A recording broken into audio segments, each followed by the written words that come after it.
teman-teman, bertemu lagi sama aku. Kali ini Amsa. Kali ini di pertemuan ketiga saya akan membahas tentang film. Masih dengan film. Film adalah salah satu media komunikasi massa.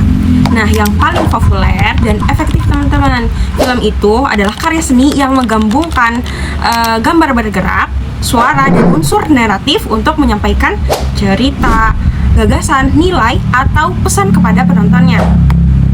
Kalau menurut para ahli, film itu bukan cuma hiburan doang teman-teman, tapi juga sebuah media ekspresi dan seni intelektual juga. Film bisa menggambarkan realitas yang terjadi, yang sebelumnya manusia lain tidak ketahui. Nah, bahkan film bisa membentuk persepsi penonton terhadap suatu isu sosial. Nah, media itu penting banget buat komunikasi. Karena apa? Karena media ini gampang banget buat nyampein pesan ke banyak orang sekaligus teman-teman. Contohnya apa sih medianya? Radio, koran, atau televisi. Nah, film merupakan salah satu media massa. Film juga berperan efektif untuk menyampaikan pesan lewat komunikasi media massa yang bisa ditonton oleh banyak orang sekaligus. Selain itu teman-teman, film juga bukan cuman tontonan buat hiburan aja. Lebih dari itu, film bisa kita katakan sebagai produk budaya yang bisa memperkenalkan latar budaya dan juga realitas sosial yang sedang terjadi di masyarakat. Nah, dan juga bisa membentuk cara pandang dan pikiran orang-orang. Kemudian, film itu bisa dikatakan medium multidimensi. Karena apa? Karena di film banyak menggabungkan banyak hal, kayak misalkan dari seni, ideologi, teknologi, dan sejarah begitu. Nah, kelompok yang presentasi juga sedikit membahas jenis-jenis film berdasarkan tujuannya. Ada film dokumenter, seperti yang kita ketahui, dokumenter adalah film yang yang ceritanya itu berdasarkan kejadian nyata.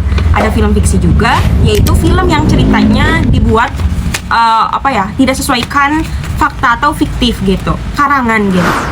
Nah, yang ketiga, film eksperimental, film yang dibuat untuk mencoba hal-hal baru. Biasanya, seiring berjalannya waktu nih teman-teman, perfilman itu mengalami banyak perkembangan. Dari sinilah banyak muncul jenis-jenis film. Yang pertama ada film cerita. Yang kedua ada film berita. Nah, film berita ini biasanya menyampaikan informasi-informasi penting. Contohnya itu kayak liputan 6 atau berita di pagi hari, sore hari, begitu. Kemudian ada film dokumenter seperti yang saya jelaskan di awal tadi.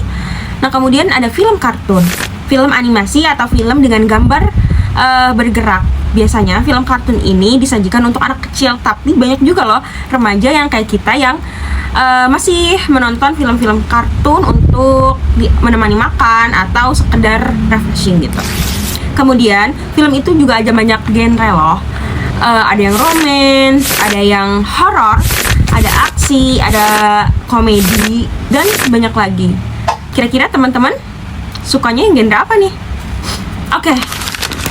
Sekarang sejarah film di Indonesia. Karena kemarin kita membahas sejarah awal munculnya film dari yang cuman foto sampai video yang berdurasi 1 menit. Sekarang kita akan mengulik sedikit bagaimana sih awal mula film di tanah air kita ini. Oke. Nah, teman-teman, film mulai ada di Indonesia itu sejak masa penjajahan Belanda.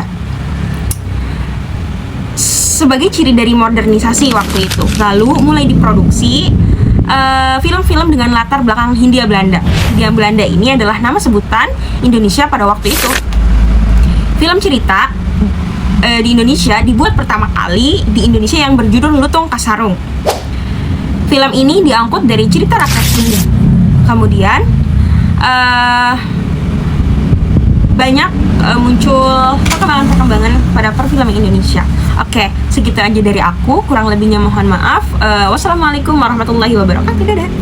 Jangan lupa like dan subscribe ya.